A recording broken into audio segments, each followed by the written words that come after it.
Film Nagar దగ్గర drunk and drive తనిఖీల్లో విచిత్రమైన ఘటన చోటు చేసుకుంది. పోలీసులు తనిఖీలు చేస్తుండటం గమనించిన వ్యక్తి పట్టుబడతాననే భయంతో తన అన్న పిల్లలను అక్కడే వదిలేసి పరారయ్యాడు. సదరు బాబాయ్ పోలీసుల నుంచి తప్పించుకోవడానికి బండిని ఆ చిన్నారులకి అప్పగించి పారిపోవడంతో అక్కడున్న వారు విస్మయానికి గురయ్యారు. పోలీసులు వాహనాన్ని స్వాధీనం చేసుకుని చిన్నారుల వివరాలు సేకరించారు.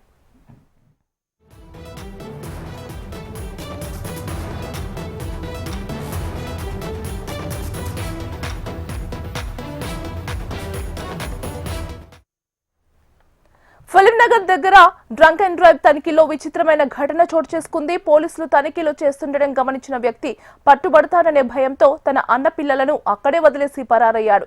సదరు బాబాయ్ పోలీసుల నుంచి తప్పించుకోవడానికి బండిని ఆ చిన్నారులకి అప్పగించి పారిపోవడంతో అక్కడున్న వారు విస్మయానికి గురయ్యారు. పోలీసులు వాహనాన్ని స్వాధీనం చేసుకుని చిన్నారుల వివరాలు సేకరించారు. ఇక ఇదే అంశానికి సంబంధించి మరింత సమాచారం అందించడానికి మా హైదరాబాద్ బ్యూరో చీఫ్ రమణ ఫోన్లో సిద్ధంగా ఉన్నారు. రమణ,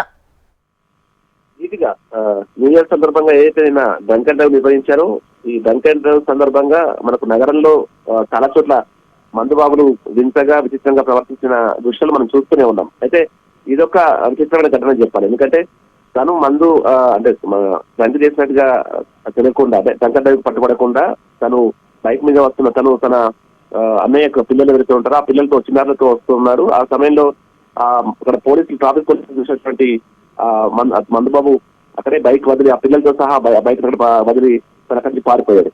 దీంతో అవాక్కైనటువంటి పోలీసులు ఆ చిన్నారుల ద్వారా వారి కుటుంబ సభ్యుల వివరాలు తెలుసుకుని వారి క్షేమంగా ఇంటికి చేర్చగలిగారు. కానీ అతను చేసిన ఆ పని అంటే అతను ఆ పిల్లల్ని అట్లా వదిలేసి పారిపోవడం అయితే ఇక్కడ అంటే తను కేవలం పట్టుబడకుండా ఉండేందుకు ఆ విధంగా చేశాడు.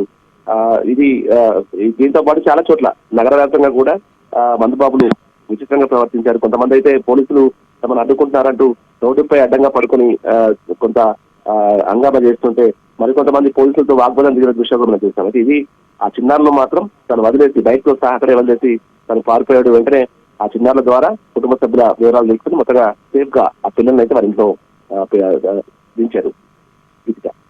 Right Ramana, thank you.